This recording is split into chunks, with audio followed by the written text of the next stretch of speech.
USAID works with the Government of the Philippines to further the development of democratic institutions and to foster the commitment of democratic governance in Mindanao region, particularly in the conflict-affected areas.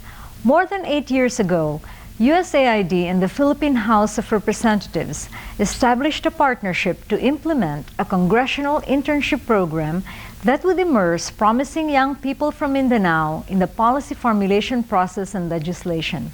This initiative is called the Congressional Internship Program for Young Mindanao Leaders, or CIPYML. CIPYML has spanned the tenures of 3 speakers of the House of Representatives and 3 U.S. ambassadors. Since its inception, almost 300 of Mindanao's best and brightest recent college graduates have completed the program. By the end of December 2012, 13 groups of interns will have completed the program.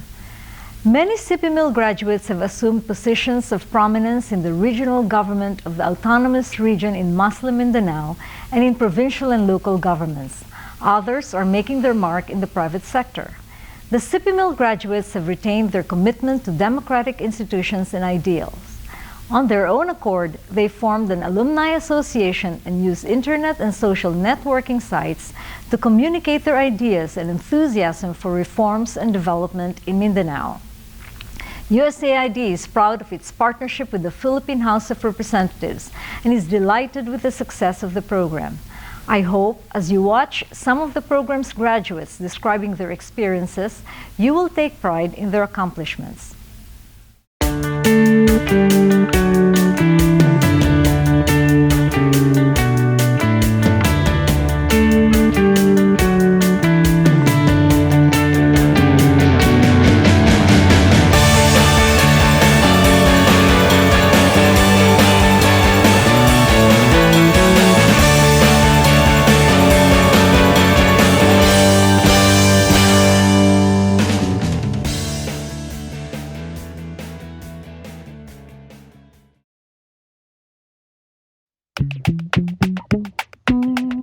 In 2002, the U.S. Ambassador and the Speaker of the Philippine House of Representatives requested USAID to design a Congressional Internship Program for promising recent college graduates from the conflict-affected areas of Mindanao.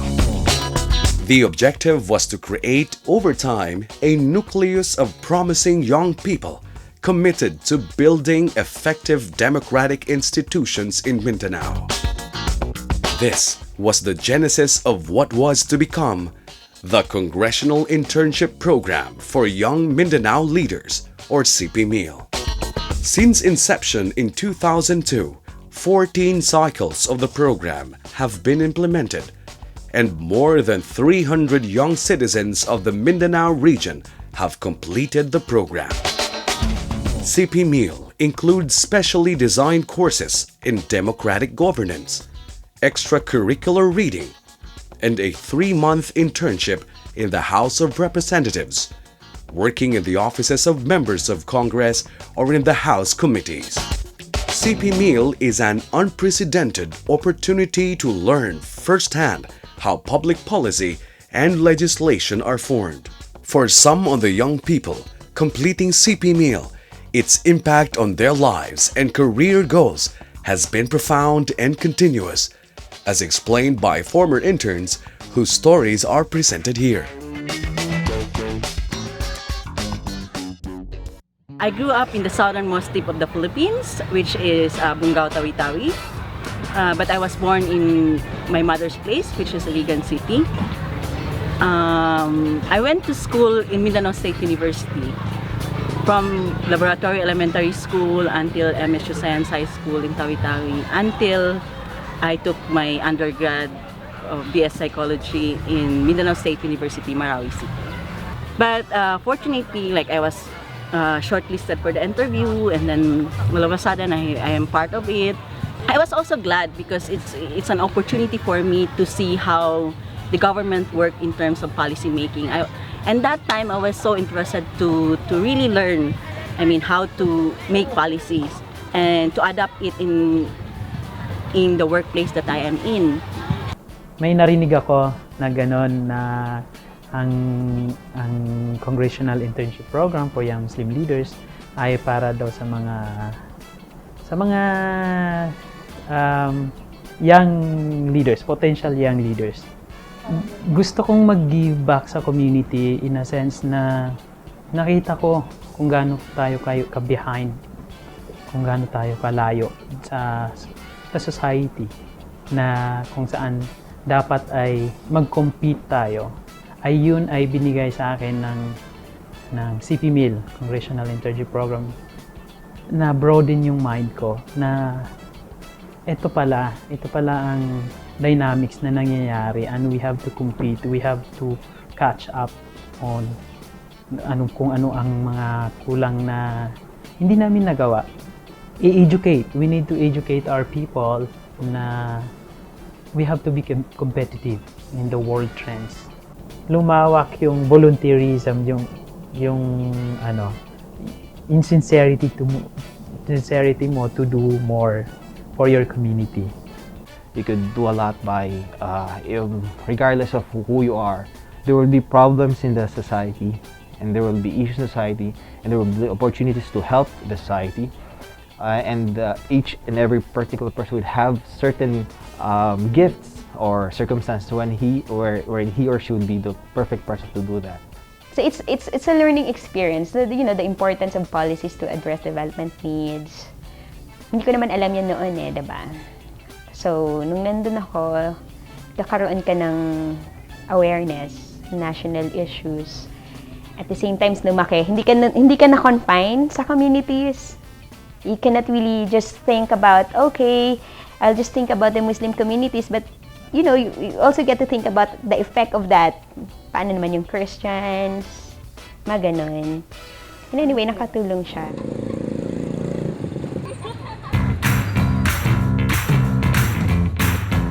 Each cycle of the USAID CIPYML program is limited to 30 interns, though a far greater number apply.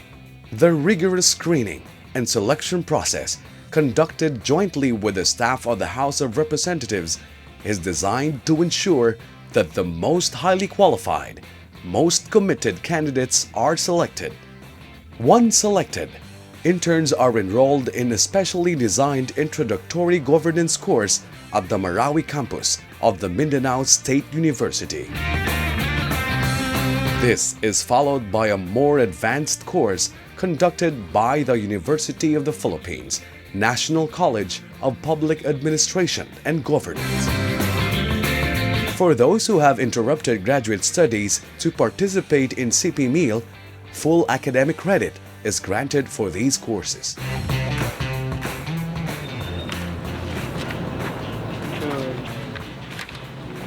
Para sa akin, isang malaking karangalan na magkaroon ng experience na makapag-aral sa isang malaking university sa Pilipinas, ang University of the Philippines.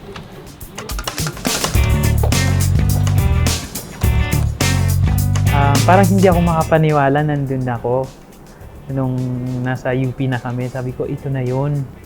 Yung inaasam ng mga students na dun sila makapag-aral, pero binigay sa amin. Oo, na libre.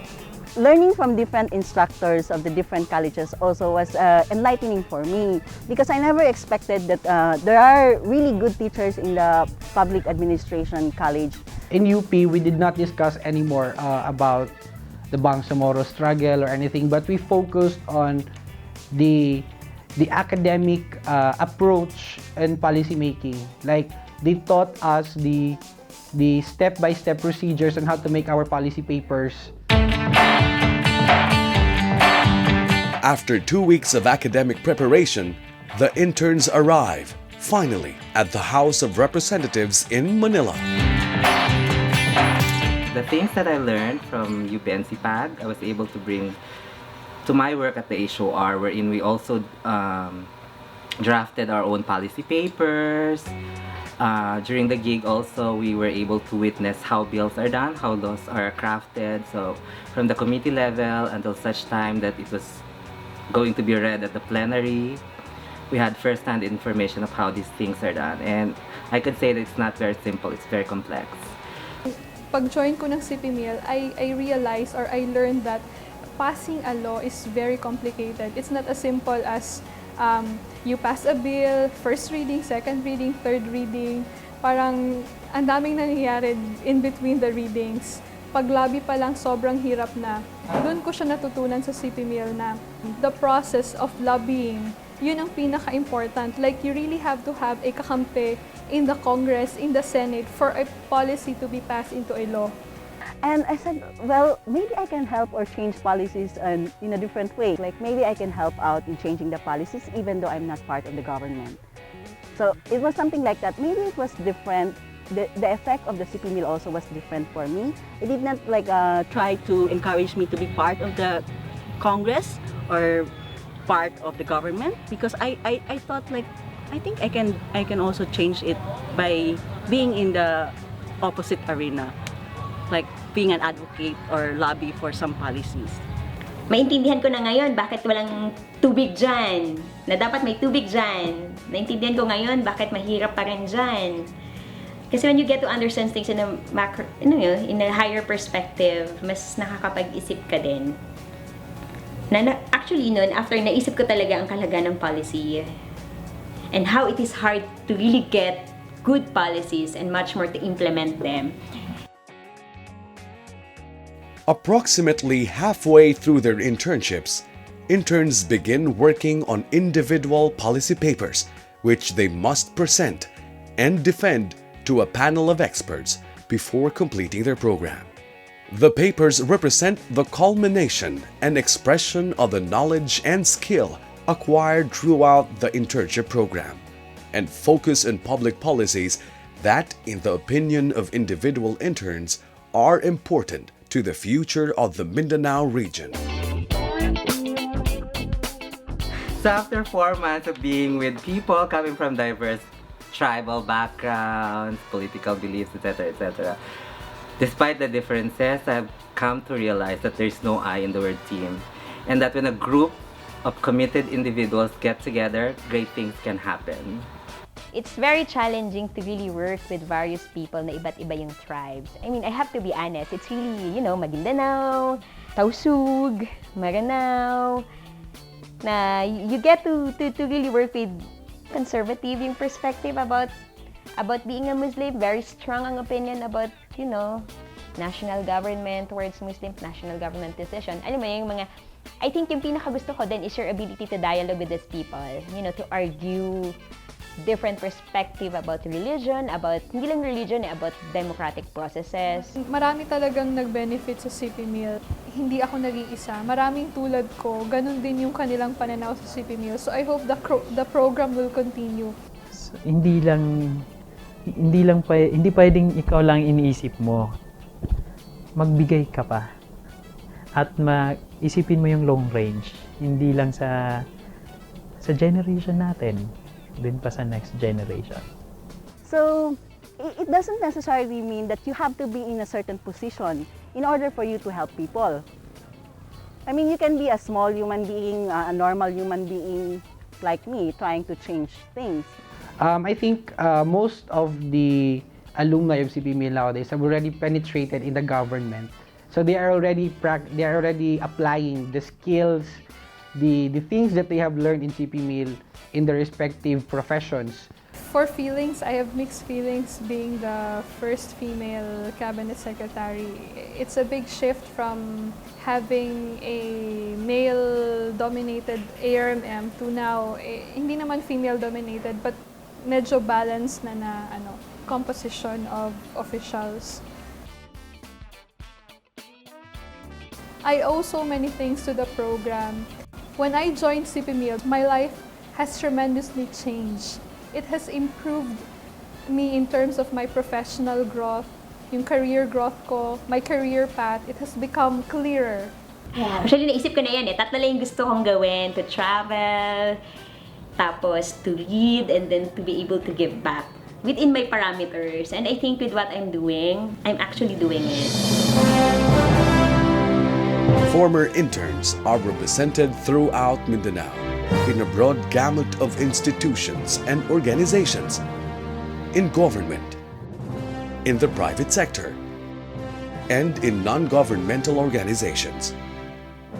Recognizing their collective accomplishments, U.S. Secretary of State Hillary R. Clinton addressed selected CIPYML interns at an open forum that she conducted during her trip to Manila in 2011. More than 270 of Mindanao's best and brightest young people have completed CIPYML.